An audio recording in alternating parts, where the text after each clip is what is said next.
Then she saw it. "You're kidding," she whispered, but her voice cracked mid-sentence. "Generous." And then the hospital door opened again. Emily Carter had always been the kind of woman people overlooked, not because she was plain, but because she carried herself with a softness the world mistook for weakness. At 29, she had the gentle beauty of someone who had lived through quiet storms. Her long chestnut hair usually fell loosely over her shoulders, though now it was tied back hastily by a nurse after hours of labor. Her eyes, a warm hazel, carried a depth that came from years of loving people harder than they loved her back. Before pregnancy consumed her days, Emily worked as a community outreach coordinator for a small nonprofit in Brooklyn. She spent her time visiting shelters, arranging food drives, and helping families rebuild after hardship. Helping others made her feel grounded, useful, purposeful. She never chased money, status, or luxury. She preferred handwritten thank you notes over fancy events and quiet evenings at home over glittering Manhattan nightlife. Even after marrying Jason Miller, she stayed humble, soft-spoken, and generous, sometimes to a fault. Her friends used to joke that she loved with her whole ribcage. Jason loved the warmth at first, but somewhere down the line he began using it as leverage. Emily ignored the red flags the nights he came home smelling like someone else's perfume, the unexplained business trips, the way he guarded his phone as if it contained nuclear codes. She wanted her child to grow up in a family, not a broken picture. And now here she was, barely hours after giving birth, her heart hanging by a thread. She had always believed Jason would come around. She told herself the man she fell in love with still lived somewhere behind his hardened expression. She made excuses for him: work stress, toxic coworkers, financial pressure.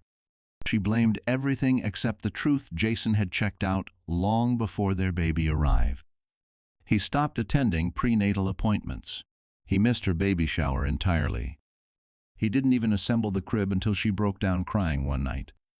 But worst of all, Emily carried a secret of her own, a secret she kept even from Jason. She wasn't the simple nonprofit worker he thought she was. She came from the Carter family, a name whispered on Wall Street and Park Avenue. A family whose empire quietly funded entire tech companies, real estate giants, and private equity funds. And though her surname was common enough to blend in, her lineage was not. She had chosen to hide it after losing her parents in a plane crash at 21. She didn't want to be chased for her inheritance, manipulated, or turned into a trophy wife. So she lived modestly. She wore simple clothes. She avoided drawing attention. And she let the family trust handle her assets quietly, while she focused on building a life with Jason based on love, not wealth. But now she realized the cruel irony. Jason betrayed her even when he thought she had nothing. She wondered what he would have done if he had known the truth, if he had known the woman he was carelessly discarding was worth billions, not pennies. Would he have stayed, pretended to love her, played the long game until he could divorce her on his terms? The thought made her stomach twist. She looked down at her newborn son. His tiny fingers curled around hers, grounding her in a way nothing else could. She whispered an unsteady promise: "I won't let anyone hurt you. Not him. Not anyone." And just as she breathed those words, a shadow appeared in the doorway, a figure she never expected to see again, especially not today, not like this. The person who stepped inside would change everything. The hospital room at St. Luke's in Manhattan was supposed to be a place of healing, but at that moment it felt like a stage where the cruelest scene of Emily's life had just played out. Soft beeps from the monitors filled the air, accompanied by the distant echo of footsteps in the hallway. Outside, the Manhattan skyline shimmered through the tall window glass, towers catching the late afternoon sun, yellow cabs flowing like veins beneath them. A city full of life, full of stories, full of triumphs and betrayals. A city that didn't pause for anyone's heartbreak. Emily had always loved Manhattan ever since she moved there at 19. She loved how the buildings glowed at night. She loved the noise, the energy, the feeling that anything could happen. But today, everything felt painfully still. The crisp, white bedsheets, the faint scent of antiseptic, the low hum of the air vent, it all pressed in around her, reminded she was trapped in this tiny room at one of the most vulnerable moments of her life. Yet the hospital was only the first setting of this unfolding storm. Outside these walls waited the apartment she shared with Jason, a modern penthouse on the edge of the Upper West Side. Jason pretended they were renting it with good deals he found, but the truth was that the lease was paid quietly by the Carter Family Trust so Emily could live safely without drawing attention. The penthouse had floor-to-ceiling windows overlooking Central Park hardwood floors that reflected morning sunlight, and a quiet reading corner where Emily spent countless nights resting her hands on her belly, dreaming about the future. She remembered the navy blue crib Jason finally assembled, how she imagined placing her baby in it, how she believed their small family would have gentle mornings and warm evenings. She envisioned laughter echoing off the walls, movie nights on the couch, and slow dancing in the dim kitchen after the baby was asleep. That apartment wasn't just a place, it was everything she hoped motherhood would feel like. Now she wasn't even sure she'd be allowed back inside. The other setting looming over her story was Jason's corporate world, the sharp glass-walled office, where he spent more time than he did with her. Emily had visited once. The office on Park Avenue was full of people who whispered about deals, stocks, and bonuses. Jason would brag about late-night meetings, but Emily often sensed he loved the environment more than he loved the life they built. She remembered how his eyes lit up when he talked about wealth he didn't have yet. She never realized he resented her for not being ambitious enough. He didn't know she had more wealth in her name than the entire company he worked for. Then there was Carter Holdings, the empire Emily had avoided for years. A skyscraper in Lower Manhattan with her family's name engraved discreetly in black marble. She had not stepped inside since her parents' deaths. She thought she had escaped that world, but now it was rising again like a dormant giant, waking up at the exact moment she needed it. These settings, hospital room, penthouse, corporate towers, the Carter Building, were about to collide in ways none of them could have predicted. But the setting that mattered most right now was the doorway of her hospital room, because the man stepping into it was not a doctor, not a nurse, not even a friend. It was someone tied to a part of her life she had buried long ago, and his presence meant everything was about to change. And the look on his face said he already knew what Jason had done. Jason Miller had once been the man who brought flowers to Emily's old Brooklyn apartment, who held her hand during thunderstorms, who promised he would always choose her. But somewhere along the way, somewhere between stock charts, late-night drinks with coworkers, and a growing obsession with wealth, he slipped into a version of himself Emily no longer recognized. Standing in the sterile hospital room, he looked like a stranger wearing the face of her husband. His dark hair was slicked back too neatly, his suit too sharp for someone visiting a wife who just gave birth. His posture screamed impatience, as if he were waiting for the elevator rather than ending a marriage. Jason had become intoxicated by the world of finance. The long boardroom tables, the glowing monitors showing stock tickers, the way executives walked like they owned Manhattan. It fueled him. He wanted that life more than he wanted his family. He wanted the penthouse, the private clubs, the business lunches at the Modern. Yet he never admitted it to himself. Instead, he began blaming Emily for being too simple, too soft, too content with little. He saw her kindness as weakness, her gentleness as lack of ambition. And he resented that she didn't push him harder toward success. What Jason didn't know, what he never cared enough to learn, was that Emily had more power than any of the men he idolized. Then there was Lauren. Lauren Hayes, 27, an analyst at Jason's firm, walked into the room with the confidence of someone who believed she had already won. Her platinum blonde hair was curled perfectly, her heels clicking against the hospital floor like she was entering a fashion event rather than a maternity ward. She clutched a designer tote against her arm and smiled with a kind of smug pity that made Emily's stomach twist. Lauren had always been competitive. She loved the attention of wealth. She loved being close to power even if it wasn't hers. When she met Jason, she saw opportunity.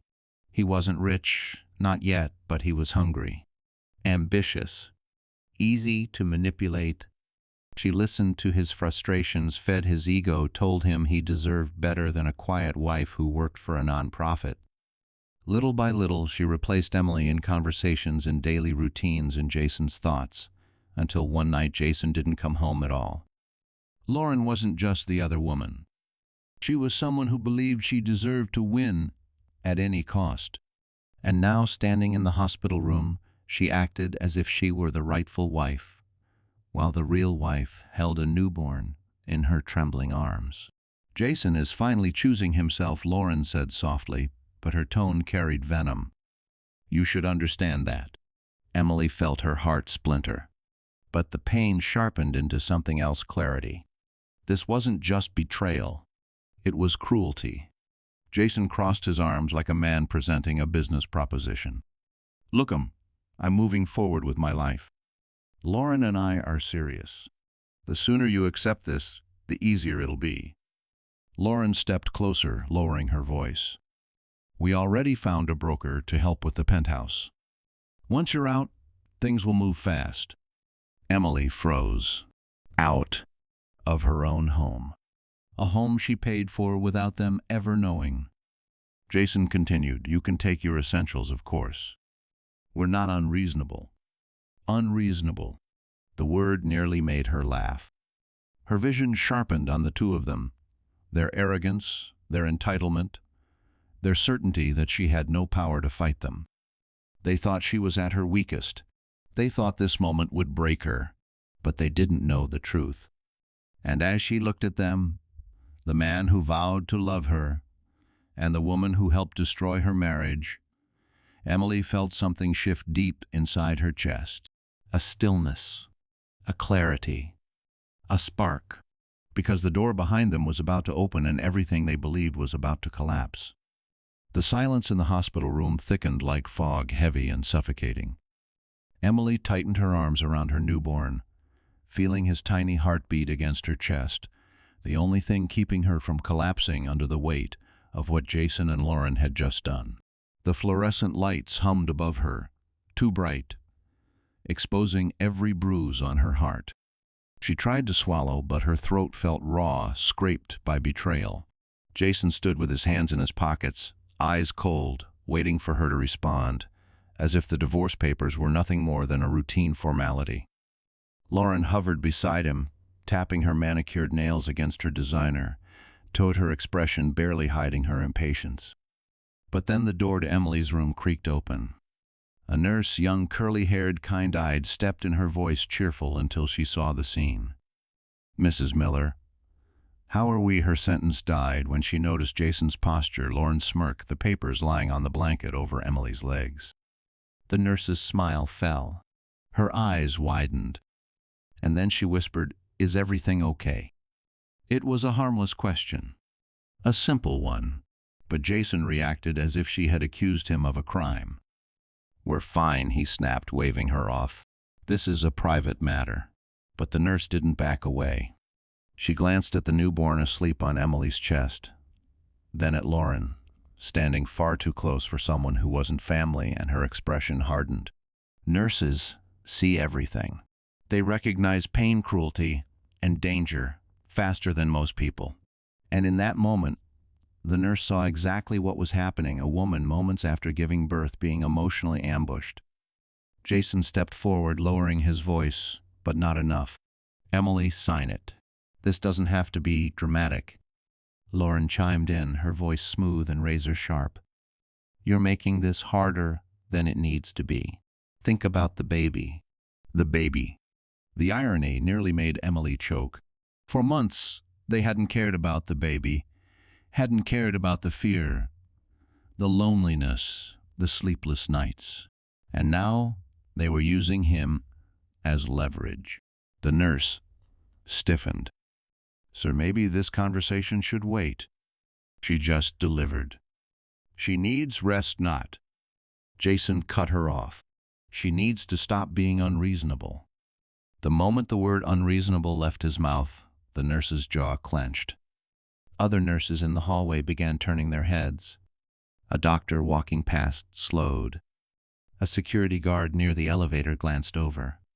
People sensed the tension rising like a storm pressing against the windows of the room. Lauren folded her arms. Jason, she's clearly not stable. Maybe the nurses should monitor her mental state. The jab hit its target. Emily felt heat rise behind her eyes. You don't get to question my sanity, she whispered. Lauren shrugged. Postpartum can be unpredictable. That was it. The nurse stepped forward sharply. Jason Miller, Lauren Hayes, I need you both to step back from the patient. Jason scoffed. We're her family. Are you the nurse? Shot back. Her voice carried into the hallway. 2 more nurses appeared behind her. Jason's face reddened. This is ridiculous. We're trying to handle a marriage issue. No, the nurse said firmly. You're harassing a woman who gave birth less than 6 hours ago. The word harassing sliced through the hallway. People stared. Jason looked around, embarrassed, furious, unraveling under the public spotlight he hadn't prepared for. Lauren tugged his sleeve. Jason, everyone is looking. He ignored her, leaning closer to Emily with clenched teeth. Sign it, or I swear you'll regret making this messy. Emily stared at him, stunned by how far he was willing to go. Her voice trembled as she finally spoke. You already made it messy. The nurse stepped between them. Both of you out. Now. Jason's jaw locked.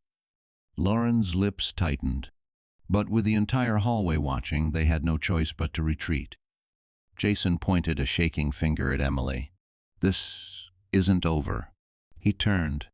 Lauren followed. But before they reached the door, someone else stepped into the room, someone whose presence froze Jason in his tracks.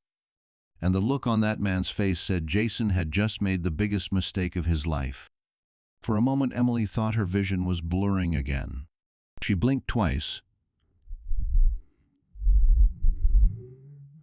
steadying herself, tightening her hold on her newborn.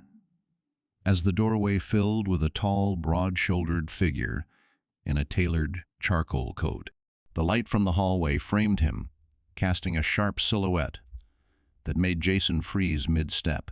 Richard Hale. Of all people, of all days, of all moments, he appeared now. The room fell silent. Even the hallway noise dimmed, as if the hospital itself was holding its breath. Richard stepped inside with a steady, measured calm that felt out of place in the chaos. His salt and pepper hair, his polished shoes, the Mont Blanc pen, clipped neatly to his pocket, all spoke of a man who lived in boardrooms, negotiations, and power. Not hospital corridors. But to Emily, he was something else entirely. He was the last person who ever truly knew her parents. The last person to see her as more than a fragile young widow of a dying family legacy. The man entrusted to protect her when she wanted nothing protected at all. Emily's chest tightened. Richard, what are you? He moved to her bedside without hesitation, lowering his voice. I came as soon as I was informed. His gaze softened as it fell on the baby. He's beautiful, Emily. Tears burned her eyes. This was the first kind word she had heard all day. Jason snapped out of his trance, anger boiling to the surface. Who the hell are you? Richard straightened. The warmth vanished from his expression. What replaced it was something cold and razor-sharp. Richard Hale, he said simply. General Counsel for Carter Holdings. Jason blinked. Confused, irritated, but he didn't understand. Not yet. Lauren frowned. Carter Holdings isn't that. One of the largest private investment groups in the country, Richard finished. Yes. Jason let out a tight laugh, the kind insecure men give when their ego feels cornered. And what does that have to do with us? Richard didn't answer him. Instead, he turned back to Emily, lowering his tone so only she could hear. I received the activation notice this morning. The board has finalized everything. The trust is officially transferred. Emily's stomach dropped. She had forgotten the date, forgotten the process, forgotten everything except surviving childbirth. But now it all rushed back. Today was the day she became the sole owner of her family's empire. Jason glanced between them, annoyed. "Are you done with your little conversation because we were in the middle of something?" Richard's eyes hardened. "Yes," he said smoothly. "I heard." He looked at Jason the way a surgeon might examine a tumor, clinical, detached, already planning the removal. "You came to serve divorce papers," Richard continued, "immediately after your wife delivered your child." Jason shrugged. "That's our business." "No," Richard said. "It's mine." Lauren rolled her eyes. "You can't just walk in here and—" "I can," he cut in, "and I will." Emily could feel it, something shifting in the room. The balance of power, the temperature in the air. Jason and Lauren had walked in believing they controlled everything. Now they were scrambling to understand what was happening. Richard adjusted his coat sleeve. "Jason Miller, you should know something. Starting today, any legal, financial, or domestic decision involving Mrs. Miller," he nodded at Emily, "passes through me." Jason barked a laugh. "On what authority?" Richard stepped closer, lowering his voice to a deadly calm. "On the authority of the woman who owns Carter Holdings." Jason stared at him, then stared at Emily. Confusion twisted into disbelief. Disbelief twisted into fear. "You're lying," he whispered. Emily didn't speak. She didn't need to. Her silence told him everything. The color drained from his face. Richard leaned in. "And if you think today went badly for you, it's about to get much worse." Jason took a step back, because for the first time he realized he wasn't leaving that room with the upper hand. And he wasn't leaving it with control either. Jason's breath hitched a shallow, disbelieving gasp, like someone realizing the ground beneath them wasn't ground at all, but thin, cracking ice. He stared at Emily as if seeing her for the first time in their entire marriage. His lips parted, but no sound came out. Even Lauren took a step back, clutching her tote, as though it could shield her from what she had just heard. Emily looked down at her newborn, running her thumb gently across his tiny cheek. She didn't feel triumphant. She didn't feel powerful. She felt exhausted, so deeply tired it felt like her bones were humming. But beneath that exhaustion stirred a quiet steadiness. She had spent years hiding, shrinking, softening her edges, so she wouldn't be noticed by men like Jason. But now the truth was out in the open, standing in the fluorescent light for everyone to see.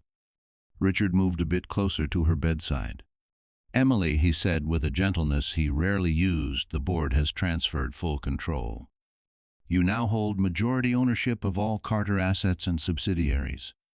The paperwork was finalized at 9:14 this morning. This morning, while she was in labor, while Jason was ignoring her calls. She let out a shaky breath. Jason shook his head hard. "No, no, this is insane." "Emily, what is he talking about? You don't own anything. You work for a charity, an underfunded one at that." Emily slowly lifted her eyes to him. "Because I chose that," she whispered. "Because I didn't want my life to be about money." Lauren scoffed, though her voice trembled. "You, a billionaire? Come on." Richard turned toward her like a shark sensing blood. "Miss Hayes, if you'd like confirmation, I can have the Carter Holdings legal team send a portfolio summary to your personal email. I assume you check it often." Lauren swallowed hard. Jason's face twisted into something desperate. "Why didn't you tell me?" Emily's voice cracked from exhaustion, not fear. "Because I wanted someone who loved me, not my last name. Not my family's money. Me." Jason stepped closer, reaching for the bed rail as if he had any right to touch it. "Emily, we've been together for years. You should have trusted me." Emily felt something inside her tighten, a boundary forming for the first time in their marriage. "Jason, you've lied to me for months," she said softly. "You lied about where you were, who you were with, why you were pulling away. And today you brought divorce papers to my hospital bed." Jason opened his mouth, but nothing came out. Richard cleared his throat. "Mr. Miller, I recommend you tread carefully. Your behavior today can and will be used in custody proceedings." Lauren's eyes widened. "Custody?" "Of course," Richard replied.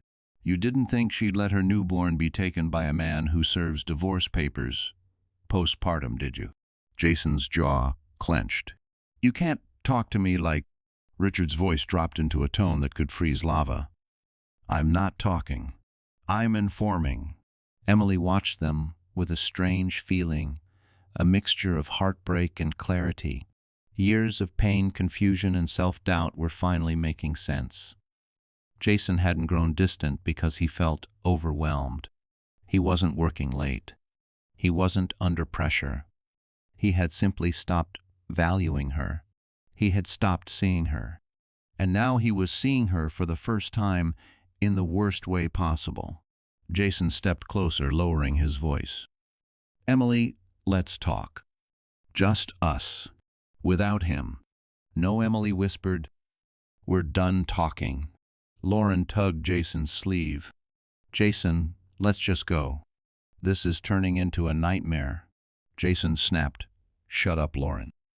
The room went still. Lauren's face flushed with humiliation. Emily exhaled a trembling breath. "Richard, what happens now?" Richard adjusted his coat calmly. "Now we begin." Jason stiffened. "Begin what?" Richard met his gaze with a cold, measured stare. "Your consequences." Jason flinched. But the worst part for him wasn't Richard's words. It was the way Emily, gentle, fragile, forgiving Emily, looked at him with absolute finality in her eyes. Because she knew something Jason didn't. This was only the beginning of his downfall. The hours after Jason and Lauren were escorted out felt like moving through a storm that had finally passed, but left behind a trail of shattered branches. Emily lay against her pillow, breathing slowly, trying to steady herself as the newborn slept on her chest. Every muscle in her body ached. Her emotions felt like scattered glass. And yet something inside her had shifted. The part of her that used to bend, used to break, used to apologize for taking up space, it wasn't there anymore. The betrayal had burned it to ash. The door closed softly behind Richard as he stepped out to make calls, giving Emily a moment of silence. She stared at her son's tiny fingers, remembering every sacrifice she had made during the pregnancy, every night spent alone, every appointment she attended, without Jason, every kick she whispered to, when she felt most forgotten. She had pictured a joyful future with Jason. She had pictured a happy family. But now she was holding the only part of that dream that was real. Emily breathed him in, letting his warmth anchor her. A nurse walked in with a gentle smile. "You doing okay, sweetheart?" Emily hesitated, then nodded. "I think I will be." The nurse adjusted the IV and brushed a stray strand of hair from Emily's face. "Today was brutal. But you handled yourself with more strength than most." Emily didn't feel strong. She felt hollow, like her heart was still bleeding somewhere beneath the hospital gown. But she also felt something new: resolve, a rising determination she didn't recognize yet, but would soon learn to command. When the nurse left, Emily let her eyes close for a moment. Images played in her mind: Jason's cold stare, Lauren's smirk, the divorce papers heavy on her lap. She remembered how her hands shook when she held the pen. She remembered how her breath caught when Jason used the baby as a bargaining chip. And she remembered the humiliation of being treated like disposable waste minutes after becoming a mother. Her eyes opened again. She wouldn't be disposable anymore. The door creaked open. Richard stepped back inside, holding a stack of documents in his iPhone, his expression unreadable. "Emily, I've spoken with the board. Security measures are being set in place, including protections for your home. Jason won't be allowed near the penthouse without legal consequences." Emily's voice trembled. "Thank you. "You don't need to thank me," he said. "You're not alone. Not anymore." There was something deeply comforting in that word she hadn't heard in what felt like years. Richard set the documents on the table beside her. "When you're ready, we'll go over your options. Custody, property, criminal charges if you wish." He paused. "But right now, you need to rest." Rest. She hadn't truly rested since the first lie Jason told. Emily glanced at the window, the soft glow of Manhattan lights seeping into the room like a whisper of the world waiting outside. Somewhere among those towers lay her future, the life she would rebuild, not from pain, but from power. She looked down at her baby again. "I have to be better now," she whispered. "Stronger. For you." She shifted, feeling the ache in her muscles, but also noticing somewhere deep in her chest a small spark warming. It wasn't revenge. Not yet. It was clarity. The kind of clarity born only after surviving something that should have destroyed you. She would heal. She would rise. She would become the woman her parents raised her to be, even if she'd spent years hiding from that destiny. Richard watched her quietly, seeing the change in her posture, the steadiness in her gaze. "Emily," he said gently, "when you're ready, the world will see who you truly are." She nodded slowly. "Not today. Not tomorrow. But soon." And when she stepped back into the world, she would no longer be the woman Jason walked all over. She would be the woman he would never be able to touch again. Because Emily Carter wasn't just surviving, she was awakening. The next morning brought a pale wash of winter light through the hospital window, the kind that made Manhattan look softer than it really was. Emily sat upright in her bed, her newborn swaddled peacefully beside her in the clear hospital bassinet. She had slept in short, fragile bursts, waking every time a shadow moved in the hallway. But the fog in her mind had lifted. Her body was healing, but her spirit unexpectedly felt sharper. Richard entered the room carrying a sleek black folder and a calm determination that filled the space before he even spoke. "Emily," he greeted gently, "I have news." Emily straightened, bracing herself. "About Jason." And Lauren, Richard added, setting the folder on the bed table. "Their arrogance has created an opportunity for us, and we're going to use every piece of it." Something in his tone made her pulse quicken. Fear? No. Anticipation. Richard opened the folder, revealing printed screenshots, documents, and a USB drive. Carter Holdings' cybersecurity division retrieved their messages, their call logs, and more importantly, security footage from your penthouse. Emily blinked. My penthouse, they were inside. Several times Richard confirmed.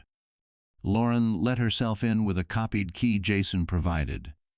She searched drawers, documents, safes. She wasn't just having an affair, she was looking for leverage. Emily's breath trembled. "Leverage for what?" "To push you out," Richard replied. "She and Jason intended to take everything they thought you had. They planned to force you into a low financial settlement, then claim the penthouse as their home once you were gone." Emily felt nausea rise, but she steadied herself. "They planned this before the baby was born. They planned this before you were even in your third trimester." The words stung, but they also solidified something inside her. Richard slid a printed message thread toward her. "This," he said, "is what changes everything." Emily read Jason's messages aloud, her voice cracking. "Once she gives birth, she'll be too weak to fight anything. She doesn't have money. I'll make sure she doesn't take the apartment. She's slow. She won't question the paperwork. She'll be grateful for whatever scraps I leave her." Emily's hands shook. Not from shock, she was past shock, but from the raw humiliation of seeing her husband's cruelty mapped out in cold digital text. Richard continued, "There's more. Jason misused marital funds at his firm. Small amounts at first, then larger ones. Lauren encouraged him. We have dates, invoices, discrepancies." Emily swallowed hard. So he was using our joint accounts for their... Yes, Richard finished. Trips, dinners, gifts, down payments. A sudden wave of heat roared through Emily's body. Not anger. Something cleaner, sharper. A clarity that felt like light slicing through fog. "What do we do?" she asked quietly. Richard clasped his hands. "We follow the law. We use the truth. And we make sure custody assets and reputation fall where they should." Emily nodded slowly. "He deserves consequences." "He will face them," Richard assured. "But you need to understand something important, Emily. You are no longer reacting. You are deciding. This is your ground now." Emily breathed deeply, letting his words sink beneath her skin. She wasn't drifting in chaos anymore. She wasn't clinging to hurt. She had a purpose. Her son stirred in the bassinet and she placed a gentle hand on his chest. "He deserves a safe life," she whispered. "I won't let Jason poison it." "You won't," Richard said, "because we're not done." He pulled out one final item, a small tablet. "Security discovered audio recordings," he said, "from the night Lauren and Jason celebrated their plan." Emily braced herself as he pressed play. Jason's voice filled the room. "She'll sign anything I put in front of her." Lauren laughed. "She's weak, emotional. She won't see it coming." But Emily did see it now. All of it. Her heart didn't break this time. It hardened. Richard paused the recording. "This is enough to dismantle them both." Emily lifted her chin, feeling her pulse steady. "Then let's dismantle them." Richard nodded, a flicker of respect in his eyes.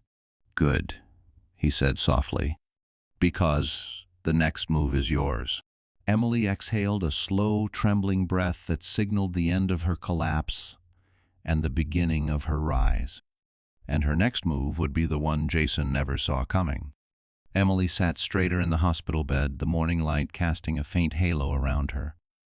The baby slept soundly beside her, his chest rising and falling with soft, perfect breaths that kept her centered.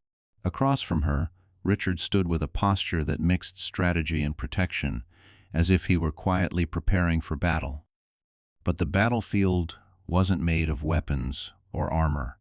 It was made of truth, law, and choices. And today, Emily would make the first real choice. Richard began sliding a new set of documents toward her. "Before anything else, we need to secure your legal position. You've already taken the first step by refusing to sign those divorce papers last night." Emily nodded slowly. "I didn't sign because I was in shock. But I'm not in shock anymore." "I can tell," Richard said with a small approving smile. "So this is where your transformation begins. These," he tapped the documents, "are motions for temporary orders. They ensure Jason cannot touch your assets, cannot enter your home, cannot handle anything involving the baby." Emily hesitated. "Will he fight it?" Richard chuckled softly. "Jason can barely process the fact that his wife owns an empire. He won't fight well. And he doesn't realize we have enough evidence to level his credibility." Emily took a long breath. "I want him out of our lives. But I want to do it right. I don't want to become like him." "You won't," Richard assured her. "You're making decisions based on protection, not cruelty." She folded her hands. "Then let's do it." Richard nodded. "Good. But there's another decision ahead of you, one that will determine the direction of everything moving forward. And it's about your identity." Emily tensed. "My identity? You spent years hiding the Carter name, hiding your financial standing, your inheritance, even from your husband." Richard paused. "But now, Emily, hiding is no longer an option. Not in this fight."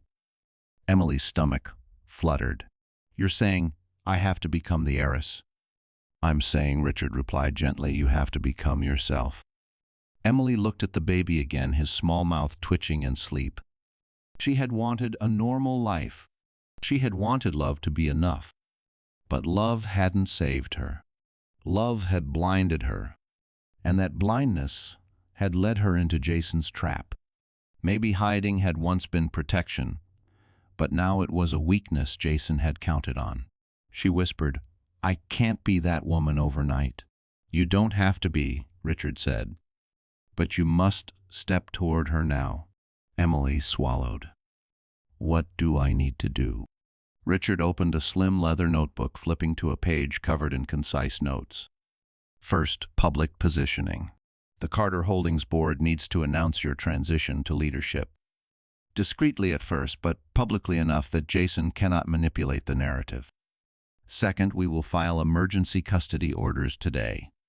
Third, you must return to your penthouse with security. Emily froze. "Return today." "It's your home," he reminded gently. "And after everything Jason tried to do, reclaiming your space is part of reclaiming yourself." Emily's pulse quickened. Returning home meant walking through memories, good ones, painful ones, broken ones. But she realized something important: she couldn't build a new life without closing the door to the old one. "Okay," she whispered. "I'll go back." Richard exhaled, relieved. "There's one more matter." Emily looked up. "Jason has requested a meeting." Her chest tightened. "He what?" Richard's expression hardened. "He claims he wants to explain, but I suspect he's hoping to manipulate you before he realizes how airtight our case is." "Can he meet me here?" she asked. "No," Richard replied firmly. "You're still recovering. I'll arrange the meeting at a safe location with 2 witnesses present. You'll decide if you want to attend." Emily stiffened. "I'll attend. I want him to see I'm not afraid." A slow, approving smile spread across Richard's face. "Then we're locked in. From this moment on, the power shifts." Emily felt it deep in her bones. The shift, the reclaiming, the awakening. She wasn't the trembling woman in the hospital room anymore. She wasn't the wife begging for scraps of affection. She wasn't the hidden heiress afraid of her own inheritance. She was a mother, a fighter, a woman rising from the ashes with quiet, devastating clarity. And Jason was about to find out exactly what that meant, because the next time they faced each other, she wouldn't be the one breaking.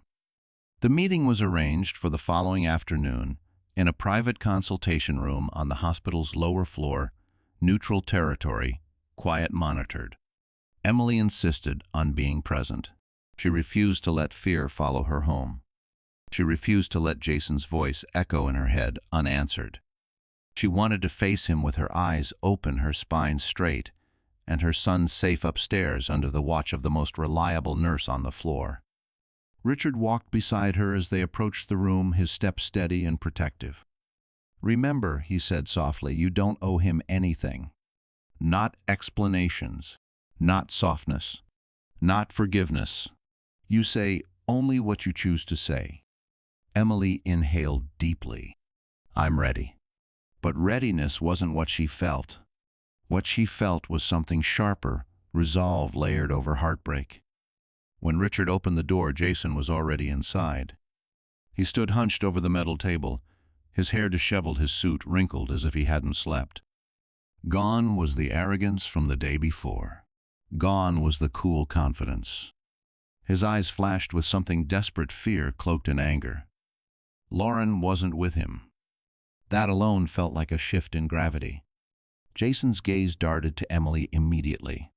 "Em," he breathed, stepping forward as if expecting her to collapse into his arms. "Thank God." I thought he stopped when Richard entered behind her. His jaw tightened. "Sit down," Jason, Richard said. Jason obeyed grudgingly. Emily took the opposite seat, folding her hands on the table. Her fingers trembled, but she kept them still. She wouldn't let him see her break anymore. Jason leaned forward. "Emily, everything yesterday, it wasn't supposed to happen like that. I messed up. I shouldn't have brought papers to the hospital. I was overwhelmed." Emily's voice stayed steady. "You weren't overwhelmed, Jason. You were prepared. You planned it." Jason's face twitched. I was confused. I said stupid things. But we can fix this. There's nothing to fix, she replied. Jason's breathing sharpened. I love you, Emily. Richard slid a printed transcript onto the table. These are your messages to Mems. Hayes. Telling her you've been done with your wife for months. Telling her Emily was dead weight. Telling her you'd have the penthouse by spring. Jason's face dropped. You invaded my privacy. You forfeited privacy the moment you involved marital assets. Richard said coldly. Jason turned back to Emily, his voice cracking. I was angry when I said those things. You have to understand, Lauren pressured me. She wanted more than I could give. Emily studied him carefully. He looked small now, small in a way that went beyond posture. Like a man discovering the world wasn't bending around him anymore. What do you want, Jason? She asked. He wet his lips. I want to start over. I want my family back. I can be better. Emily felt a strange calm settle over her. A calm that came not from forgiveness, but from acceptance. You didn't want me, she said softly. You wanted a version of me you could control, and when you thought I was weak, you threw me away. Jason slammed his hand on the table. I made mistakes, people make mistakes, but you hid an entire empire from me. How is that fair? Emily's eyes hardened. You didn't treat me with love when you thought I had nothing. Why should you benefit now that you know the truth? Jason stared at her, breath shallow. You're going to take everything from me. No, she said. Your actions already did that. He froze. Emily continued, her voice steady and devastating. I'm filing for full custody. You will not return to the penthouse. You will not come near my son without court approval. And you will not escape the consequences of what you and Lauren did. Jason's mouth opened, but no sound came. Richard added, criminal and financial investigations begin tomorrow. For a moment, Jason looked like a child lost in a storm. Then his expression broke, anger flooding back. This isn't over. You'll regret this, Emily. I swear you will. Emily rose to her feet, her heartbeat steady, her hands still. No, Jason, she said, meeting his eyes without flinching. I regret ever thinking you loved me. She turned toward the door, and as she left the room, she didn't look back, not once. Because the woman Jason had known was gone. Emily stood in front of the hospital's sliding doors, bracing herself as the cold Manhattan air swept across her cheeks. She was discharged that afternoon, her newborn bundled securely in a soft blue blanket, sleeping peacefully against her chest. A black SUV waited at the curb, Carter Holdings security detail, its engine humming with quiet authority. This wasn't the life she chose, but it was the life she would now step into with purpose. Richard opened the rear door for her. Take your time, he said gently. Returning home after trauma is never easy. Emily nodded, adjusting her hold on the baby. I'm ready, she whispered, though her heart was thudding hard enough to shake her ribs. As the SUV pulled away, she watched the city pass by, the towering glass buildings, steaming manholes, yellow cabs weaving through traffic. This was her city. The place she had built her life. The place she had planned to raise her child with Jason. And now it was the place she would reclaim, not as a wife holding onto a broken dream, but as a woman forging a new path. When the SUV turned onto her street, her breath caught. The penthouse building stood tall and sleek, its marble lobby glowing under warm lights. She had walked through those doors hundreds of times, but today it felt different. Today it felt like crossing into a battlefield she intended to win. 2 uniformed security guards assigned by Carter Holdings stood at the entrance. They straightened immediately when they saw her. Welcome home, Ems, Carter one said respectfully. Emily paused. Miss Carter. For years, she had been Emily Miller, hiding behind Jason's last name, shrinking her identity so her marriage wouldn't feel unequal. Now the world was using the name she had spent years avoiding. She exhaled slowly. "Thank you," she said, stepping inside. The lobby smelled faintly of polished stone and fresh flowers.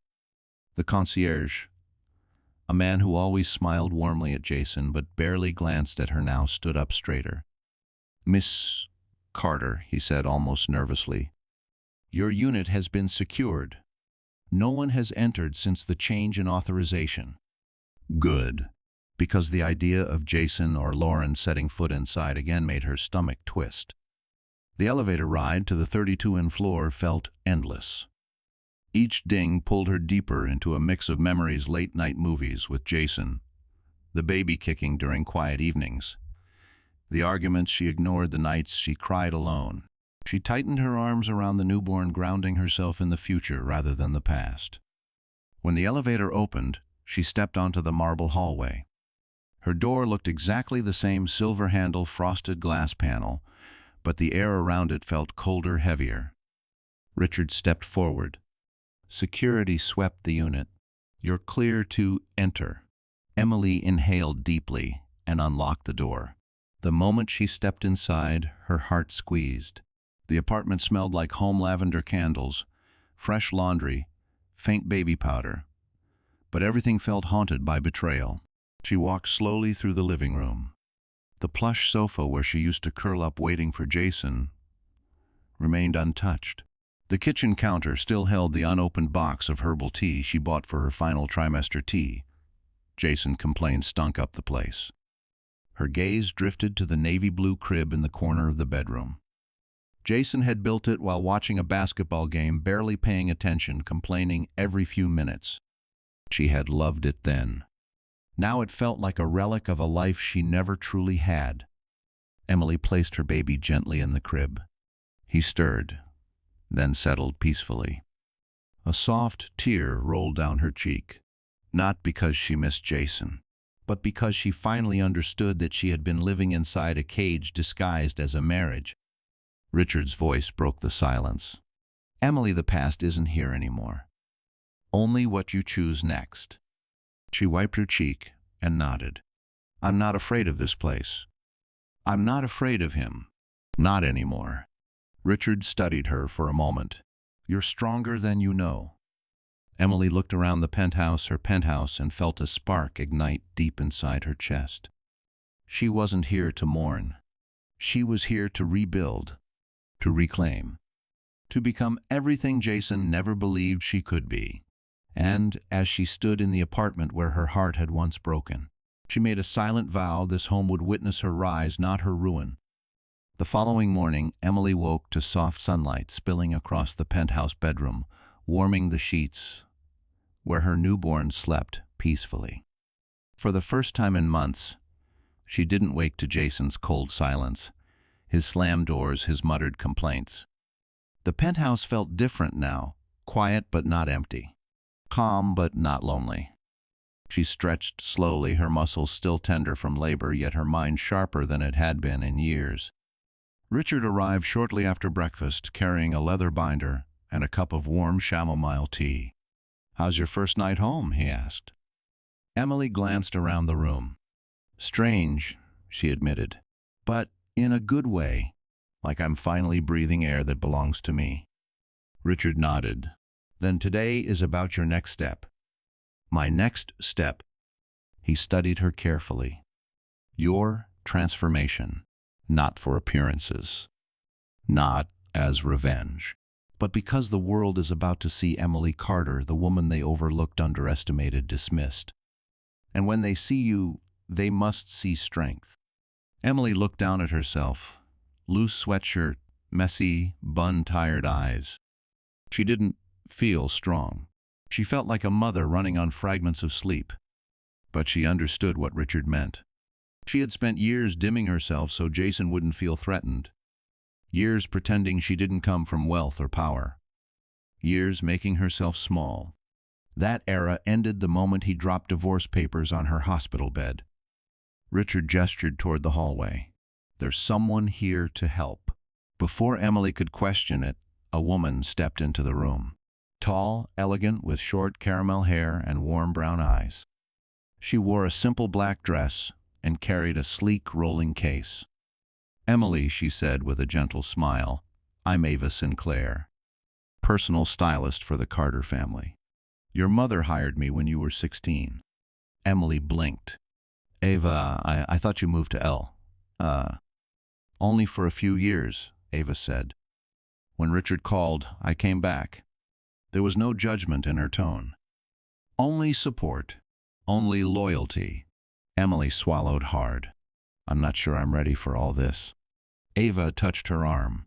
"You don't have to be ready. You just have to show up. The rest will follow." Richard opened the binder on the table, revealing a scheduled press statement, prep, legal meetings, board introductions. Emily's throat tightened. "This feels like too much. I just had a baby." "I know," Richard said softly, "and that's exactly why we move carefully. You set the pace. But your name will become public in the coming weeks. We want you to step into that light on your own terms, in your own strength." Ava unzipped her case.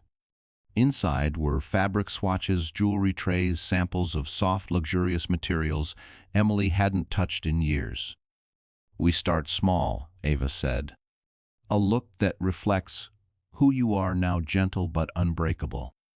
Emily sat quietly as Ava worked, styling her hair in soft waves, choosing a simple cream blouse that flattered her without overwhelming her, applying makeup that brightened her tired eyes without masking them.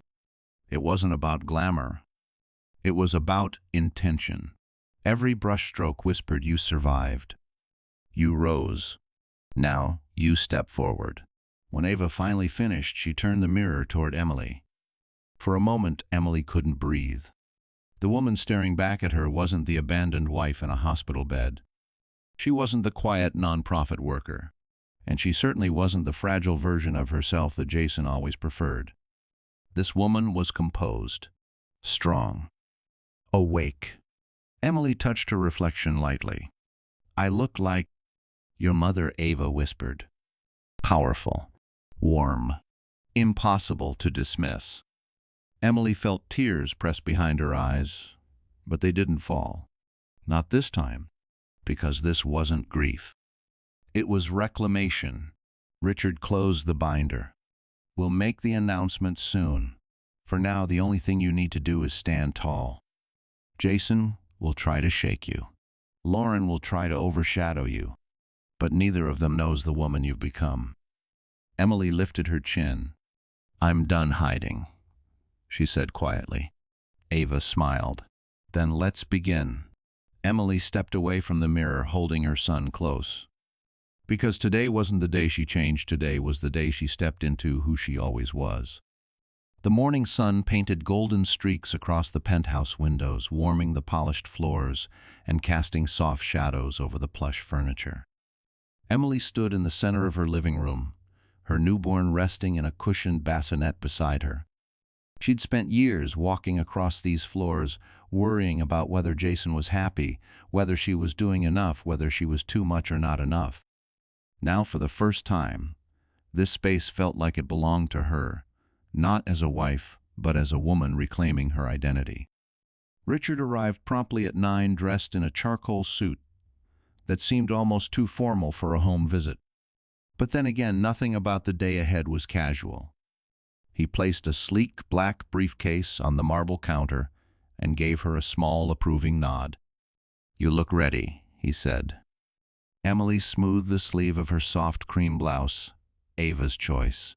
"I feel steady. Nervous, but steady. That's all you need." Richard opened the briefcase, pulling out neatly organized documents. "Today is the boardroom briefing. The directors want to meet the new principal owner. This won't be public, just internal. But it sets the tone for everything that follows." Emily's pulse quickened. "I haven't been inside the Carter building in almost a decade." Richard softened. "I know. And I remember the last time you were there." His expression dimmed for just a second.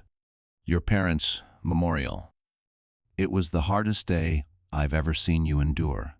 Emily looked down at her son, sleeping gently, oblivious to the storm that brought him into the world. "This time is different," she whispered. "This time, I'm not running." A soft knock sounded on the door. Ava entered with a leather tote slung over her shoulder and a warm smile. "Are we ready?" Emily nodded. "I think so." Ava stepped closer and placed a gentle hand on Emily's arm. "Remember who you are walking into that building. Not Jason's wife. Not a broken woman. Not someone trying to prove herself." Richard added, "You are the Carter legacy. You are the majority vote. These board members answer to you even if they don't realize it yet." Emily breathed slowly, absorbing their words. They moved into the dining room, where Richard laid out the briefing charts, summaries, personnel outlines. But he paused at one particular folder, thicker, heavier. "This," he said, sliding it toward her, "is Jason's employment file. The one his own firm doesn't know we've compiled yet." Emily hesitated before opening it. Inside were financial discrepancies, unethical billing patterns, forged signatures, and internal complaints from coworkers, things Jason always said were office politics. But they weren't politics at all. They were proof. Emily closed the folder. "I didn't want to destroy him." Richard met her gaze firmly. "You're not destroying him. He destroyed himself. You are simply refusing to shield him from the consequences." A long silence filled the room. Finally, Emily stood smoothing her blouse, lifting her chin. "Okay," she whispered. "Let's go." The ride to the Carter Holdings Tower on Lower Manhattan was quiet, the city passing by in a blur of steel and sunlight. When the SUV pulled up to the black marble building, Emily felt her breath hitch. The Carter name shimmered across the entrance, discreet, elegant, powerful. As she stepped out, security formed a respectful perimeter. Employees passing by paused, whispering softly when they recognized her.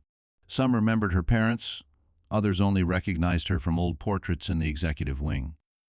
Inside the lobby, the air hummed with quiet sophistication, the scent of polished stone, the faint echo of heels on marble, the low murmur of executives moving between meetings. Emily stood still, absorbing it. Ava whispered, "Welcome home." Richard gestured toward the elevator. "The board is waiting." Emily stepped inside the private lift. The doors closed.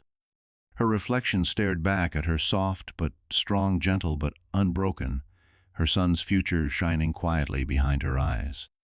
As the elevator rose floor by floor, she felt the weight of her past fall away.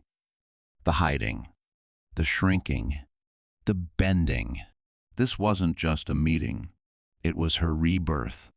And when the doors opened onto the top-floor boardroom, she stepped out, not as the woman Jason betrayed, but as the woman he never deserved.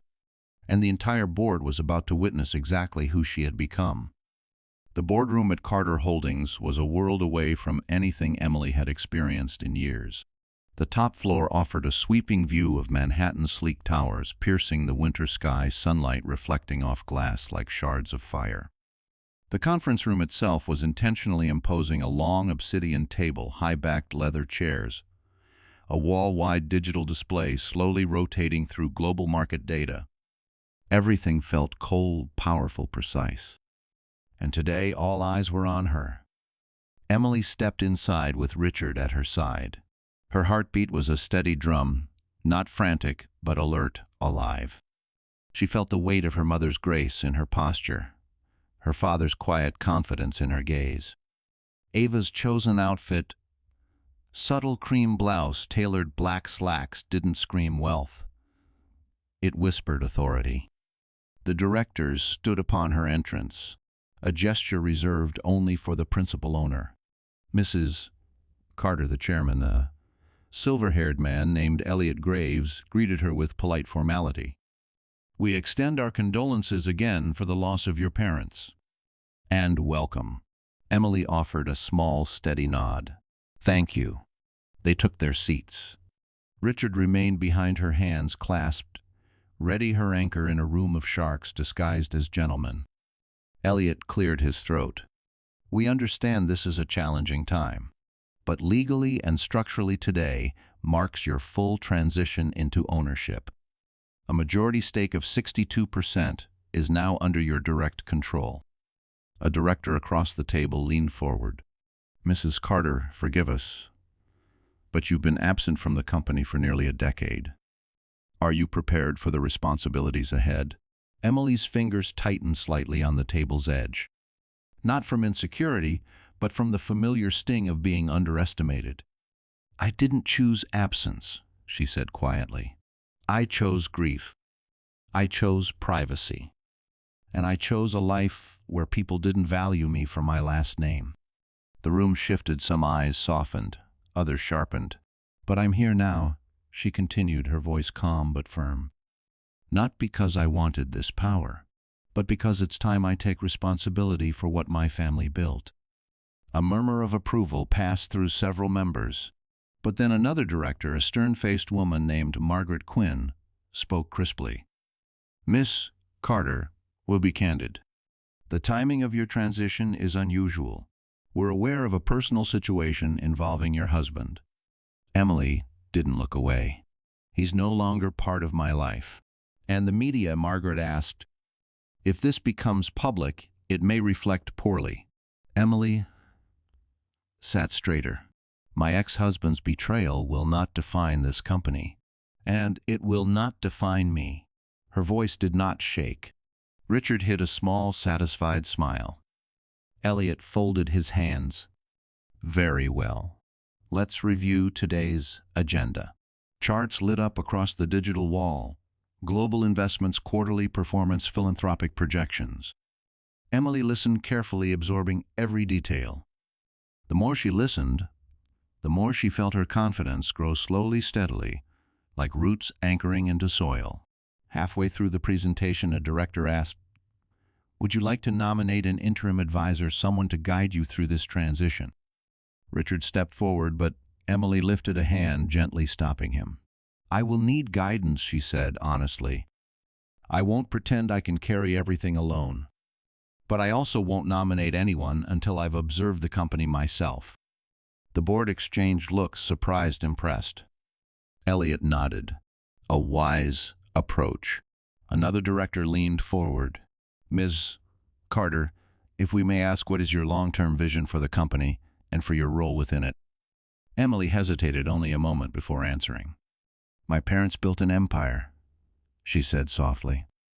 But I want to build something different, something grounded in integrity, something my son can inherit without shame. I won't chase profit for the sake of it. I won't overlook corruption. And I won't tolerate anyone who uses this company for personal gain. There was a pause. Then Elliot stood. Ladies and gentlemen, he said, I believe we are looking at the future of Carter Holdings. The board rose with him. All 12 directors stood in agreement. Emily's breath caught not from fear, but from an overwhelming sense of alignment. For the first time since her parents' death, she felt her destiny settle onto her shoulders, not as a burden, but as a mantle. Elliot extended his hand. Welcome, Ms. Carter. Emily shook it firmly, because she wasn't just stepping into a boardroom. She was stepping into her birthright. While Emily stood in the Carter Holdings boardroom, claiming her place with quiet, steady dignity, Jason Miller was having the worst morning of his life. He sat in his small, cluttered office on the 14th floor of his firm's Park Avenue tower, an office he once bragged would soon become a corner suite. His hands shook uncontrollably as he scrolled through the email on his cracked iPhone screen for the 15th time.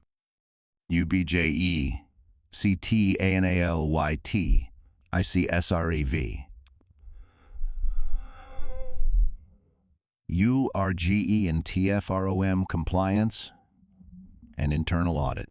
He swallowed hard, rereading the words that tore open the ground beneath him. Your financial activity has triggered an internal investigation. You are instructed to meet with the Director of Compliance within the next 24 hours. Failure to cooperate may result in immediate termination.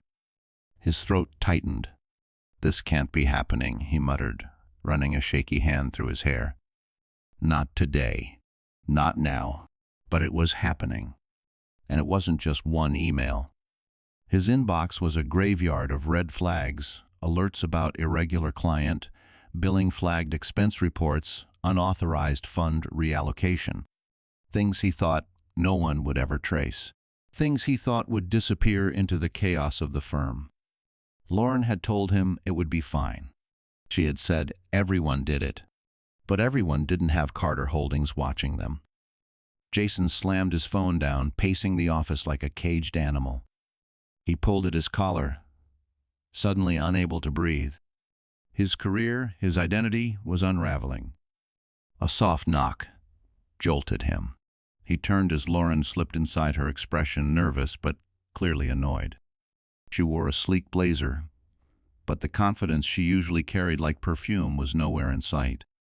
"Jason," she hissed, shutting the door behind her. "Did you get the email? Mine came an hour ago." Jason stared at her. "They're going to fire us." Lauren rolled her eyes. "They're not going to fire me. I didn't handle any accounts." "You did." Jason's face twisted. "Are you kidding me? This was your idea. You said we'd be fine. You said Carter Holdings barely pays attention to this firm." "I didn't know your wife was a billionaire," Lauren snapped. "How was I supposed to know she was?" "The owner," Jason finished with a bitter laugh. "The owner of one of the biggest investment empires in the country." Lauren took a step back. "Look, we just need to stay calm." "Calm," Jason exploded, slamming his palm on his desk. My wife is about to take full custody, leave me homeless, and now her company is setting me up to be fired." Lauren stiffened. "Your ex-wife," she corrected sharply. "And don't drag me into this. You said she was weak." Jason let out a strangled laugh. "Yeah, well, apparently she was a billionaire hiding in plain sight." Lauren's face twisted with irritation. "Whatever. We need to think. Maybe if we reach out to her." "To Emily," Jason repeated in disbelief. "You think she'll help you after you help destroy her marriage?" Lauren's silence answered the question. Jason slumped into his chair, rage and fear mixing into something ugly. "I need to fix this. I need her to drop the custody case. I need her to help you." Lauren finished scoffing. "Jason, she doesn't care about you anymore." Jason glared at her. "Well, what about you?" Lauren hesitated. "I don't know if we should be seen together right now." Jason's jaw dropped. "You're leaving." "I'm being smart," she said coldly. "Your mess is about to become public. I can't go down with you." Jason stood, his voice cracking. "Lauren, don't walk out on me." But she already had her hand on the doorknob. "Good luck," she said flatly. "You'll need it." The door clicked shut behind her. Jason sank back into his chair, choking on panic. His phone buzzed again. Another email. He opened it with trembling fingers. "FROM, Human Resources, EZUBJECT, immediate suspension, pending investigation." His stomach dropped. He was finished. Not just at work, not just financially. Every pillar of his life, his marriage, his career, his future was collapsing. And there was nothing he could do to stop it. He stared blankly at the glowing skyline outside his office window, Manhattan towering confidently above him. A city where Emily Carter now stood on top. And Jason Miller finally understood he wasn't losing everything, he had thrown it all away. Emily returned to the penthouse after the board meeting, feeling lighter than she had in years. Exhausted, yes, physically drained from childbirth, mentally stretched from stepping into her birthright. But there was a warmth beneath her ribs she didn't quite recognize. Strength. Quiet, steady strength. The kind that grows only after surviving something that should have broken you. She stepped into the living room where her newborn slept in a bassinet near the window. The Manhattan skyline glowed softly behind him, the city pulsing with evening lights. Emily knelt beside her son, brushing her fingertips against his tiny hand. "You're the reason I'm standing," she whispered. A gentle knock sounded at the door. Emily looked up, startled. Richard wasn't due back until tomorrow. Security would have alerted her if it were anyone concerning. She stood carefully smoothing her blouse. When she opened the door, her breath caught. Daniel Reed. Tall, broad-shouldered, warm eyes that held stories she once knew. A familiar presence, comfortable yet unexpectedly grounding. He stood in the hallway wearing a simple gray sweater and dark jeans, holding a small paper bag from a nearby bakery. "Hey," he said softly. "Richard told me you were home.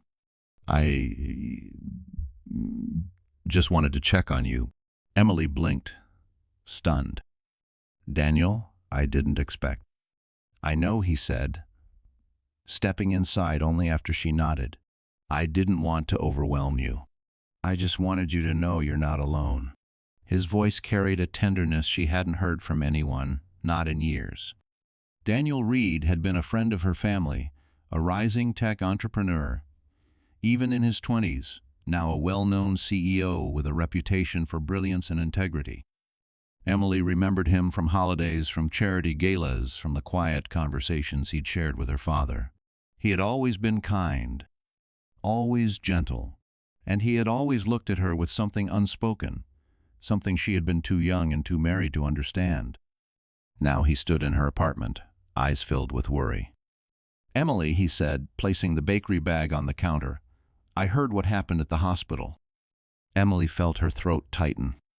"It was worse than anything I imagined."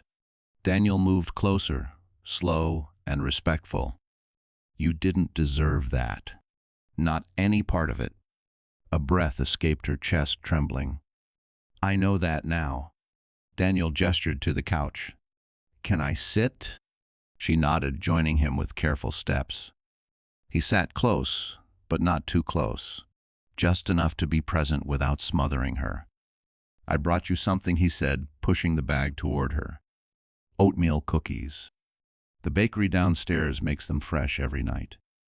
You lived on these back in college." Emily let out a small, surprised laugh. "I can't believe you remembered that." "I remember everything about you," he said before he could stop himself. The room went still. Daniel inhaled sharply, shaking his head. "Sorry. I didn't mean to make things awkward. You've had enough pressure for 10 lifetimes." Emily looked down at her hands. "You're not making it awkward." Silence settled, soft, delicate, almost healing.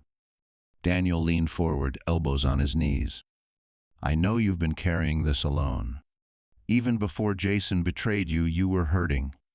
I saw it every time we crossed paths. The light in your eyes got dimmer. The smile you used to have disappeared." Emily swallowed hard. "I thought marriage was supposed to feel safe. I kept pretending things would get better if I tried harder." Daniel's jaw tightened. "You deserved someone who protected you, not someone who used you." Emily's eyes warmed with tears she refused to shed. "It's strange. I grieved the man I thought he was. But the truth, I don't miss him. I miss the version of myself I used to be." Daniel gently reached out, hesitating a moment before placing his hand over hers. "That woman isn't gone," he whispered. "She's standing right here, and she's stronger than ever." A soft, trembling breath left her chest. For the first time since giving birth, she felt seen, not as a broken wife, not as a billionaire heiress, but as Emily. Just Emily. Daniel squeezed her hand, his eyes full of unspoken promises. "Whatever comes next, you won't walk through it alone. I'm here. For you, for your son, for anything you need." Emily looked at him, really looked at him, and felt an unexpected warmth bloom inside her. Not love, not yet, but the beginning of something honest, gentle, and deeply real. And in that quiet moment, Emily realized her heart was learning how to heal.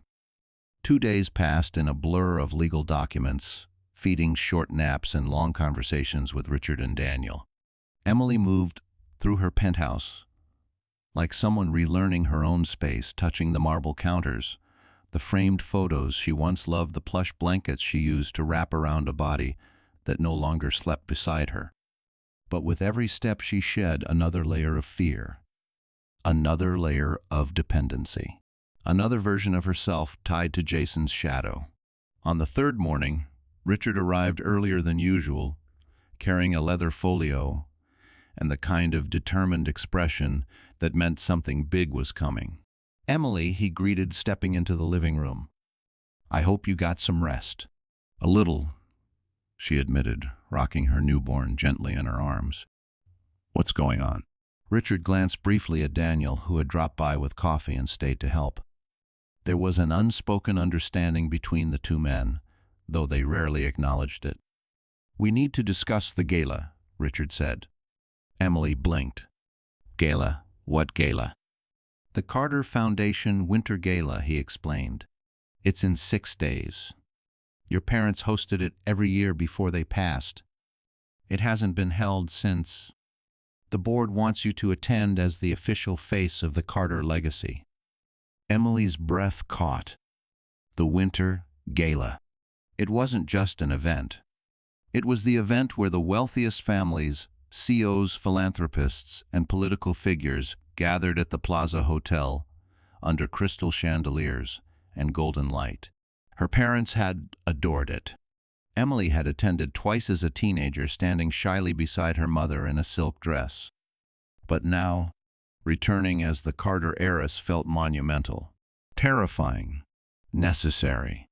"I don't know if I'm ready," she whispered. Richard stepped closer. "Emily, this gala will mark your return to society. It will finalize your status publicly. It will show strength in the face of everything Jason tried to do. And most importantly, it will shut down any narrative he or Lauren attempts to create." Daniel leaned forward from the couch. "You won't be walking in alone. You'll be surrounded by people who respect you, who answer to you." Emily's heart fluttered. "But I just had a baby. I'm barely sleeping. My body, I don't look like I used to." Daniel shook his head gently. "You look stronger than you ever have." Emily felt heat bloom in her chest at the sincerity in his voice. Richard continued, "You won't be on display, Emily. You'll be claiming your place. The moment you walk through those doors, everyone will know the truth, that you weren't abandoned. You rose." Emily exhaled slowly. "And Jason, Lauren." Richard's expression hardened. "They won't be invited. And even if they attempted to crash the event, security would remove them before they reached the lobby." Emily nodded, her grip on her son tightening protectively. "I want to do it, but I want it to be meaningful, not just a show of wealth." Richard smiled softly. "Your parents would be proud." Ava arrived later with gowns, fabrics, accessories, each more elegant than the last. Emily hesitated at the sight of them. The shimmering champagne silk, the deep emerald velvet, the black satin cut with quiet authority. She ran her fingers across each one, feeling the textures whisper promises of transformation. But then her son stirred, and she lifted him, pressing a gentle kiss to his forehead. "This isn't about looking perfect," she murmured. "It's about showing him I didn't give up." Ava nodded. "Then we'll choose a look that shows exactly that. Light softness, strength." Daniel stepped into the hallway to take a call. But Emily caught the way he glanced back at her, the way his gaze softened, like he was watching something precious unfold. She turned to Richard. "I want to speak at the gala." Richard raised an eyebrow. "Are you sure?" "Yes," she said firmly. "I want my voice to be heard. My story, not the one Jason tried to write for me." Richard closed the folio with a decisive nod. "Then we'll prepare you." As plans formed, schedules tightened, and the penthouse buzzed with quiet purpose, Emily felt something rise in her chest, something powerful, gentle, unstoppable. Courage. She had survived betrayal, childbirth, humiliation, and heartbreak. Now she would step into a ballroom filled with the powerful and show them all who she truly was. And somewhere deep inside she sensed it. The gala wouldn't just be a declaration. It would be her revenge, her rebirth, and Jason's undoing. The night of the winter gala arrived like a storm disguised in silk and gold. The Plaza Hotel glowed beneath Manhattan's winter sky, its grand entrance framed by shimmering lights and cut crystal lanterns. Chauffeurs lined up along Fifth Avenue doors, opening to release the city's most powerful figures, politicians, investors, CEOs, philanthropists, all stepping onto the iconic red carpet. But none carried a story as fierce or fragile as the woman about to walk into that ballroom. Emily stood inside a private suite on the hotel's second floor, her newborn sleeping peacefully in a bassinet beside her. Ava made gentle final adjustments to her gown, a soft, luminous ivory dress that draped across her body like moonlight captured in fabric. It flowed with quiet elegance, not loud or glittering, but powerful in its simplicity. A gown that didn't try to impress, only to reflect who she had become. Her hair was styled in loose waves. Her makeup was soft, enhancing the calm strength beneath her eyes. She didn't look like a billionaire heiress or a scorned wife. She looked like a woman who had survived and risen. A soft knock came. Daniel stepped inside. He froze when he saw her. "Emily," he whispered, breath-catching. "You look like he stopped searching for the right word, then finally breathed hope." Emily's cheeks warmed. "Do I look ready?" Daniel offered his arm. "You look undeniable." She took his arm, steadying herself as they walked toward the elevator. For a moment her gaze drifted back to her son. "Is he okay?" Ava nodded. "2 security guards are stationed outside the suite. I'll stay with him the entire time." Emily exhaled. "Thank you." The elevator ride felt surreal, rising floor by floor until the soft hum of the ballroom spilled into the hall. Music drifted through the doors. The low murmur of conversations, clinking glasses, the luxury of old New York. When the ballroom doors opened, a hush fell almost instantly. Every head turned, every whisper died. Emily Carter, the disappeared heiress, the quiet girl who vanished after her parents' tragedy, had returned. She entered with Daniel beside her, each step steady and unhurried. Richard joined them moments later, positioning himself like a silent guardian. A cluster of reporters shifted with interest cameras, lowering respectfully, understanding that tonight wasn't for ambushes, but for recognition. Key figures approached her: board members, family friends, distant associates who remembered her parents with affection. But the moment that truly marked her rebirth came from something she hadn't prepared for. Jason. He stood near the back of the ballroom, wearing a rumpled suit that didn't fit, his eyes sunken and his expression frantic. Somehow, desperate as he was, he had managed to slip past security. His presence cut through the golden glow like a stain. Emily froze. Daniel's hand tensed beneath hers. "Do you want me to remove him?"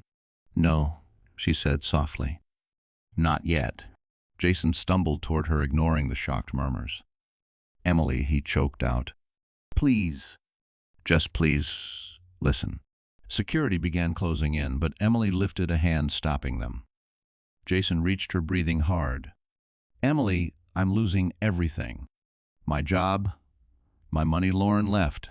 I don't know what to do." "Jason," she said, her voice steady as stone, "that's not my burden anymore." She said it calmly, firmly, without cruelty. Jason shook his head wildly. "I need you. Please. You can fix this. You can pull strings. You're powerful." Emily met his eyes. "I was always powerful," she whispered. "You just never cared to see it." The room went silent. Every witness felt the weight of her words. Jason's shoulders collapsed. For the first time, he understood he had destroyed everything, not because Emily was weak, but because he never valued her strength. Security escorted him out gently but firmly. Daniel squeezed her hand. You handled that with more grace than he deserved. Emily exhaled shakily. It wasn't for him. It was for me. Richard stepped forward. It's time. Emily nodded. As she approached the stage, the room quieted again. Her parents' foundation emblem glowed behind her. She stood at the podium, under cascading crystal chandeliers, the city lights sparkling through the windows. Emily looked out at the room, at every face, every expectation, every shadow of her past. She lifted her chin. This was her world now, and tonight she would speak her truth not as a victim, but as a woman reborn. Emily stepped up to the podium as if guided by something greater than courage, something deeper, older, inherited. The ballroom shimmered around her, its golden chandeliers reflecting across polished marble floors. The powerful, the wealthy, the influential, all turned their attention to the young woman who had risen from heartbreak like a quiet phoenix. She inhaled, steadying her breath. Then she spoke. Thank you all for being here tonight. This gala meant the world to my parents. They believed in generosity, integrity, and the strength found in lifting others. For years, I hid from this world because I wasn't ready to carry what they left behind. Her voice softened. But life has a way of forcing us to become who we were always meant to be. There was no trembling, no fear, only truth. I stand here tonight, not because I am flawless or brave or strong in the ways the world often celebrates. I stand here because life broke me and I learned how to rise. The room held its breath. I am a mother now, she continued, and I will build a future for my son that is grounded in the values my parents taught me. Not greed, not manipulation, not power for the sake of power, but kindness, responsibility, and courage even when our hearts are shaking. A few guests dabbed their eyes. Emily lifted her gaze, her voice gaining quiet strength. To those who have faced betrayal, heartbreak, humiliation, I want you to know you are not defined by the person who hurt you. You are defined by the person you choose to become afterward. Whispers rippled through the ballroom, admiration, awe, recognition. And tonight she said gently, I choose to step forward. Fully, authentically, without shrinking. She closed her speech with a soft, steady smile. For my son, for myself, for everyone who has ever felt small, thank you. Applause erupted, powerful, emotional, rising, like thunder under the crystal chandeliers. Emily stepped off the stage, her pulse steady, her heart strangely light. She had faced her past. She had spoken her truth. She had claimed her future. And the room saw her not as the abandoned wife, not as the hidden heiress, but as a woman who had rebuilt herself from the inside out. As she moved through the crowd, guests stopped her to express support. Directors shook her hand with newfound respect. Old family friends embraced her warmly. But one person waited quietly behind a marble pillar, watching her with a tenderness that made her chest flutter. Daniel. He stepped forward slowly, offering his hand, not as a CEO, not as a protector, but as a man who genuinely saw her. You were extraordinary, he murmured. Emily exhaled shakily. I was terrified. You didn't look it. His smile was soft, warm. You looked like a woman who finally let the world see her heart. She felt her cheeks warm. Thank you for everything. No, Daniel said, stepping closer. You did this, Emily. You stood on that stage alone. You faced your pain alone. You rose alone. He hesitated, searching her eyes. But you don't have to walk the road ahead alone if you don't want to. Emily's breath caught. He wasn't asking for ownership of her life. He wasn't asking for pieces of her she didn't have left to give. He was simply offering presence. Steady, patient, safe. Something her heart had never known before. I don't want to, she whispered. Daniel reached gently for her hand, not rushing, not assuming, just holding it with the tenderness of someone who understood the weight she carried. Emily felt warmth flood her chest. A new beginning, a new home, a new love, slow, respectful healing. The orchestra began to play a soft, timeless melody. Daniel nodded toward the ballroom floor. "May I?" he asked. Emily smiled, a real, full smile that reached all the way into her soul. "Yes," she whispered. "You may." He guided her onto the dance floor, his hand steady at her back. They moved slowly, gently, as if the world outside the golden ballroom no longer existed. And for the first time in years, Emily felt safe, found, chosen not for her money, not for her name, but for her. She rested her head lightly against Daniel's shoulder. Her life had been broken open, but what grew from the cracks was stronger, sweeter, and more beautiful than anything she had lost. And this time she wasn't rising alone. And just like that, our story comes to a close. But if you are still here right now, reading these last lines, then something in Emily's journey must have touched your heart in a real, honest way. Maybe it reminded you of your own battles. Maybe it whispered to a quiet part of you that deserves more than the pain you once accepted. Life, like Marcus Aurelius wrote, is what our thoughts make it, and healing begins the moment we choose to see our worth again. Emily's rise teaches us that betrayal doesn't define you, how you rise afterward does. Strength doesn't always roar. Sometimes it looks like getting up one more time, choosing yourself one more time, breathing one more time. So my dear friend watching on the other side of this screen, if her story stirred something in you, hold on to it. Let it remind you that dignity, self-respect, and new beginnings are not luxuries, they are rights. And you deserve them too. If this message reached you in any way, please like the video, share it with someone who needs it, and subscribe to our channel. You being here truly means more than you know.